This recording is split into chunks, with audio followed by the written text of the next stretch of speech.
ایک عابد نے دیکھا کہ بنی اسرائیل کے کچھ لوگ ایک درخت کی پوجا کرتے ہیں۔ اسے یہ دیکھ کر بے حد افسوس ہوا۔ وہ گھر گیا اور اس نے کلہاڑا اٹھایا اور درخت کاٹنے کے لیے چل پڑا۔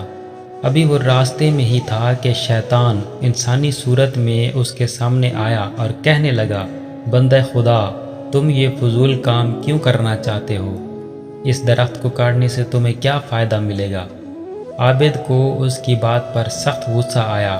آخر کار دونوں گتھم گتھا ہو گئے۔ چند لمحوں میں شیطان گر گیا اور عابد اس کے سینے پر چڑھ بیٹھا۔ شیطان نے جب اپنی شکست دیکھی تو کہنے لگا، ہم دونوں آپس میں سمجھوتا بھی کر سکتے ہیں، تم اس درخت کو نہ کاٹو۔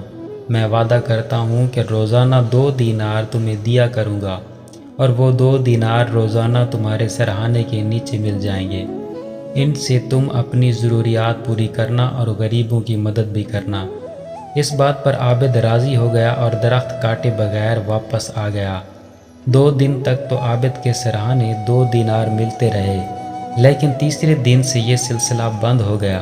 عابد نے کچھ دیر انتظار کیا، پھر غصے سے بھرا کلہاڑا لے کر درخت کاٹنے کے لیے چل پڑا۔ راستے میں پھر شیطان کھڑا نظر آیا۔ شیطان نے پوچھا، کہاں جا رہے ہو؟ عابد نے کہا، درخت کاٹنے جا رہا ہوں۔ شیطان نے کہا، میں تمہیں ہرگز درخت کاٹنے نہیں دوں گا۔ وہ دونوں ایک بار پھر گتھم گتھا ہو گئے، لیکن آج شیطان نے عابد کو چت کر دیا اور اس کے سینے پر چڑھ گیا اور کہا، اگر تو نے درخت کاٹنے کا سوچا بھی تو میں تجھے جان سے مار دوں گا۔ عابد نے ڈر کے مارے کہا، میں تم سے وعدہ کرتا ہوں کہ اب درخت کو ہاتھ بھی نہیں لگاؤں گا، بس اس بار تم مجھ کو چھوڑ دو اور یہ بھی بتاؤ کہ پہلی بار تم زیر ہو گئے تھے، مگر آج تم نے مجھے چت کیسے کر دیا؟